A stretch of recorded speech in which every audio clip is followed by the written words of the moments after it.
As the Executive Director of Power, I went to the Vatican with the PICO National Network, which is People Improving Community Through Organizing. It's the largest faith-based organizing group in the country that was founded by Father John Bauman almost 42 years ago now. So actually, a few months prior to that, we had extended the invitation to Cardinal Rodriguez of Honduras, who is the head of the Cardinals Council that's working with Pope Francis to reimagine the Catholic Church.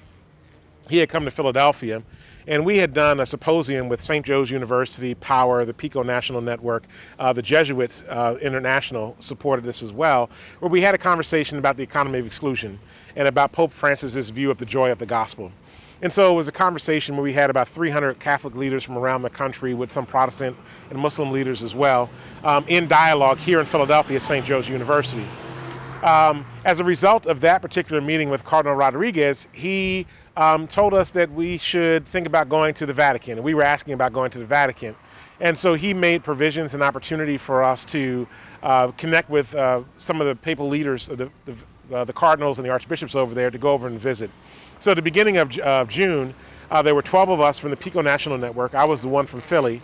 But there were folk from Ferguson that we worked with. There were low-wage workers that we took with us over there from SEIU, both healthcare workers and fast food workers that Fight for 15 campaign, as well as other religious leaders from around the United States.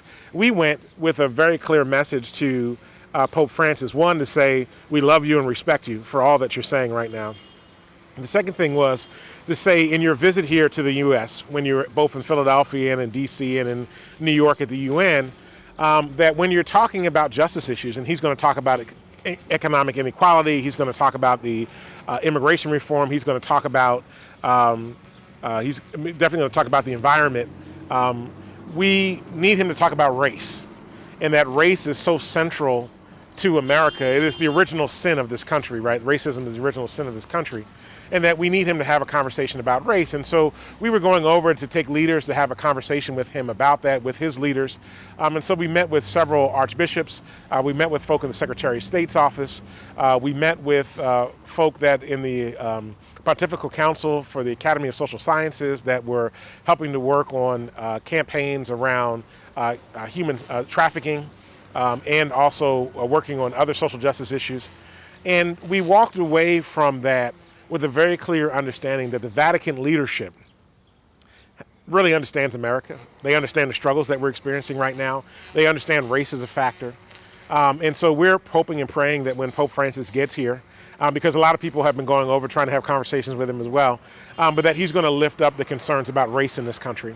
And that as a country that claims to be founded on Christian values, that we've got to do better in seeing each other as human beings and valuing each other as the gift that God created us to be, as opposed to sometimes the way we treat each other in the country right now. So that was a large part of our vision. We did 20 meetings in the course of 4 days with Vatican officials. Luckily, we were able to bring in some teams, so everybody didn't have to do every meeting. But we literally flew in, started meeting.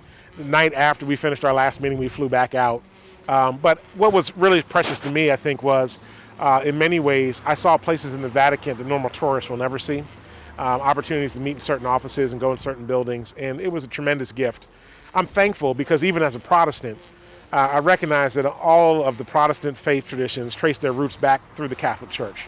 And so it was, in many sense, a pilgrimage for me as well to be able to be in this place. While we don't agree theologically on everything, there's still history here that's common to us all as believers in Jesus Christ. So it was a really great time.